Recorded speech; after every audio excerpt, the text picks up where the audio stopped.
everybody. So today our topic of discussion is uveitis. So I will discuss about anterior uveitis. Anterior uveitis is also known as iridocyclitis. So it is also known as iridocyclitis. Uveitis is basically the inflammation of the uveal tract. The uveal tract composed of ciliary muscles, ciliary body, the zonular fibers, iris. This is all the ciliary body is all known as uveal tract. So any inflammation in the uveal tract is known as the uveitis. So uveitis basically idiopathic. 25 to 30% case it is idiopathic. Cause is unknown. It can be any exogenous cause like traumatic uveitis or any microorganism agent, or it can be due to endogenous cause like it can be due to TB, due to seronegative arthritis, any viral infections, toxoplasmosis, candidiasis, lens-induced uveitis, very common, sympathetic ophthalmitis. So these are all the causes of uveitis. So uveitis, anterior uveitis is basically classified into three parts: anterior uveitis, intermediate uveitis, and posterior uveitis. The anterior uveitis is uh, also known as the iridocyclitis. Anterior uveitis clinical symptoms are pain, redness in the eye, photophobia, lacrimation, diminished vision due to cystoid macular edema, exudates, secondary glaucoma, complicated cataract. So these are the symptoms of the anterior uveitis. So what are the signs I will see in the anterior uveitis? First sign is the keratic precipitates. So these are the keratic precipitates. Keratic precipitates are the inflammatory cells which are wandering around the aqueous humor, and they stick together in the endothelial of the cornea, making a triangle. So this triangle is known as Arl's triangle. Due to gravitation. Now these keratic precipitates are basically of two types according to their size. They can be large or that can be small. If they are large, then these are known as mutton fat keratic precipitates. So mutton fat keratic precipitates are due to macrophage and epithelioid cells. Macrophage and epithelioid cells compose the mutton fat keratic precipitates. It is found in granulomatous uveitis. So granulomatous uveitis like in sarcoidosis and TB, this type of, or in leprosy, this type of keratic precipitate, large keratic precipitates is found. Small keratic precipitates is found in the lymphocyte plasma cells. These are composed of lymphocyte and it is found in the non-granulomatous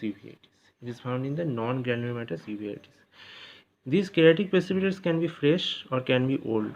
Fresh are round, puffy, white, hydrated, and old are mutton fat appearance. So these large keratic precipitates are basically old keratic precipitates. They are pigmented, shrunken, and ground glass appearance.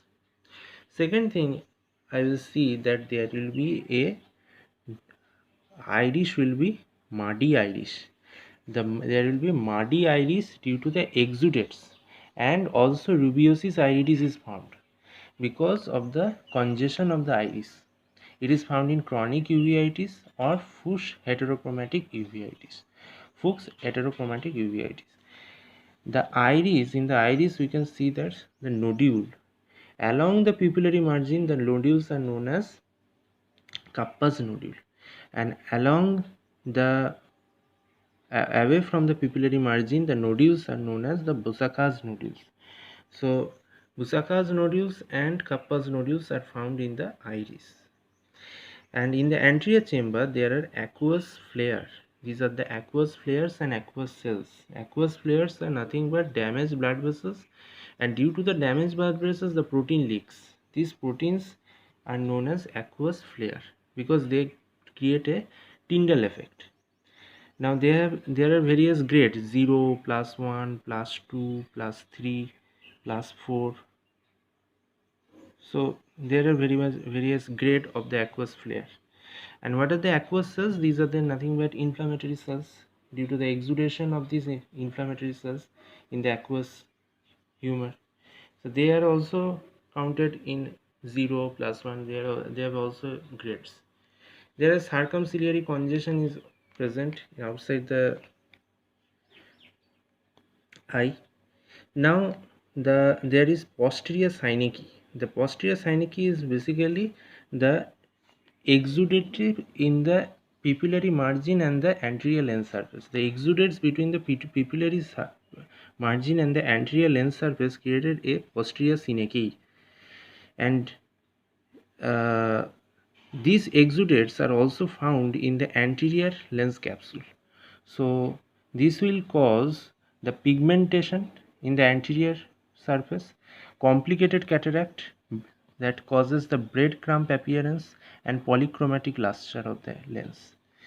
Also, the intraocular pressure is basically in the first stage it is normal. Then in acute uveitis, intraocular pressure reduces. After that, in chronic uveitis, the intraocular pressure increases. In chronic or long-standing uveitis, the intraocular pressure increases. In the aqueous humor, anterior chamber, we can also see that there can be a hypopyon or hyphema. Hypopyon is basically found in the Behcet syndrome and in herpetic uveitis. Hyphema, that means blood, is found in the traumatic uveitis. Traumatic uveitis. The vitreous cavity is also having opacity in the vitreous cavity. Cystoid macular edema is found in chronic uveitis. Now, what are the complication of anterior uveitis? It can be posterior synecdoche, occlusio pupillae, because pupils are occluded, posterior synecdoche, pupils are occluded. Ring synecdoche is found, which causes seclusia pupillae. Seclusia pupillae causes iris bombae, and iris bombae causes anterior synecdoche. When the iris is pushed forward, then it will causes anterior synecdoche. Then the total synecdoche is formed and secondary close angle glaucoma is created. Complicated cataract, cystoid macular edema, fractional retinal detachment because of this vitreous cavity opacification. It will cause, in long-standing cases, it will cause tractional retinal detachment. So these are the complications of anterior uveitis. So what are the investigation we have to do? First is routine hemogram, then the anterior antinuclear antibody, then rheumatoid factors, then HLA typing, ELISA, X-ray of the chest and joint, because sarcoidosis, seronegative arthritis, TB, these are all causing the uveitis. So we have to check that by X-ray, rheumatoid factor, HLA typing, urine culture, anterior chamber paracentesis is very much important. Anterior chambers paracentesis.